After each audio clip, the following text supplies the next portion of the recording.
அதுக்கு நாட்டு சுரக்காய் குண்டு சட்டி மாதிரி இருந்துச்சு.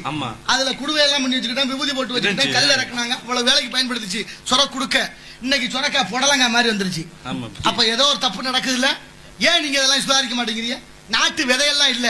25 வருஷத்துக்கு முன்னால பற்ற கட்டி விதை நெல் வச்சிருந்தோம், இன்னைக்கு இருக்கா? ஏன் இல்ல? நமக்கிட்ட இருந்த விதை நெல் இன்னொருத்தண்ட போச்சு, யாரு காரணம்? எவன் பறிச்சு கொடுத்தவன்? ஏன் நமக்கிட்ட இருந்த விதை இன்னொருத்தண்ட போச்சுன்னு யாராவது கேள்வி கேட்க? வாயை மூடுறதுக்கு இந்த காந்தி தாத்தா இருக்காரு, அமுக்கு. அதோட சரி, நம்ம கண்ணதுக்கு பெரிய இடத்து போலாம். யோசிச்சு பாருங்க, யூனியன்ல விதை விற்கிறாங்கள, வருஷத்துக்கு ஒரு தடவை விதை நெல்லுக்கு விளையாடுது, அவங்க கொடுக்குற உரத்துக்கு விளையாடுது, அவங்க விற்கிற களைக்கொல்லிக்கு விளையாடுது, களை எடுக்க விளையாடுது, கதிர் எடுக்க விலை கூடுது, அத்தனைக்கு விலை கூடுது. என் விவசாயி விளைய வைக்கிற நெல்லுக்கு விற்க கொண்டு போனா விலை நம்ம சொல்ல முடியல. வாங்க வர்றவன் சொல்றேன், உன் நெல்லுக்கு விலை இவ்வளவுதான் கொடுத்துட்டு போகணும்.